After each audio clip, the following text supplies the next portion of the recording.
stop. A family shop. Think Thayer. Come on, let's get rolling. Come on, let's get moving. Think Thayer.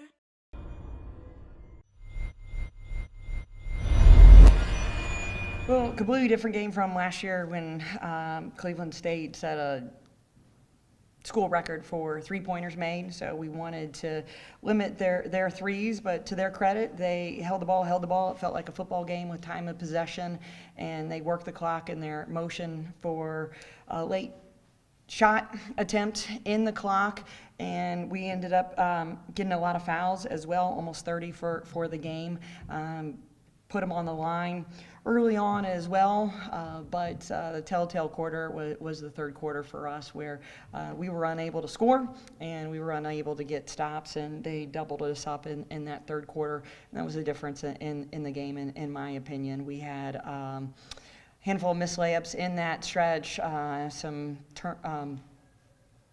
silly fouls, got beat off the dribble at times, but credit Cleveland State. Any game you play before the holiday break is a toss-up, no matter who you're playing.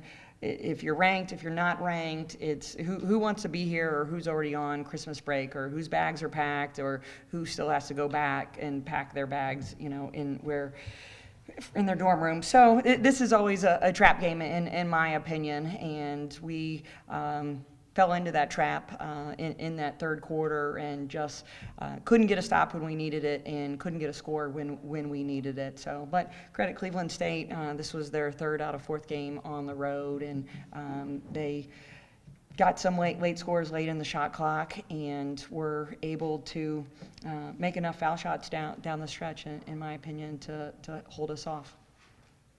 In that third quarter start, I know obviously there was struggles at both ends. Did you feel that there was one end that was causing the bigger problems? I mean, it looked.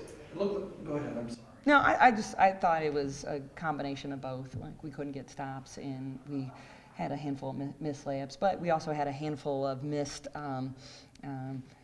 kids. Like, we just missed kids that were open. There were a couple of different times where we could have gotten some early offense scores, but we were being pressured, and we couldn't get the ball past ahead in transition. Usually we can get a handful of easy offensive points in transition, and we were unable to do that tonight. But like I said, we were in foul trouble throughout the game, and that disrupted our momentum a lot. And when Cleveland State is scoring late in the shot clock and there's so much fouling, that's going to favor that type of strategy that Cleveland State was adhering to for most of the night. Will you talk a little bit more about the turnovers? I mean, it looked like 17. Again, you weren't facing a press that was really looking to turn you over. It just had some on high lows, just had some silly turnovers, silly walks, but some offensive fouls that were turnovers as well. Nothing too egregious, but they were aggressive turnovers, trying to make a play, and I'll credit our kids for that. And we've always talked about the difference between turnovers. In my opinion, you can still have a good turnover or a bad turnover. So they were aggressive and trying to make a play, and I support that. So we will clean those up for sure. Was there any other area that really, when you look at the score sheet, that frustrates you, upsets you? Just third quarter. I mean, we make 4 field goals.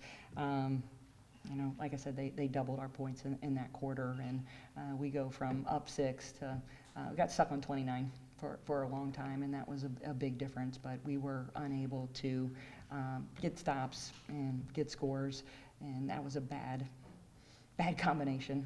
When you shoot that low of a percentage in one quarter, it's just gonna affect you. But for the most part, our defense was good. I mean, I thought we were gonna hold them to low 50s, mid 50s for most of the game. And when you do that, you should win. But we weren't able to get enough scores, in my opinion. So.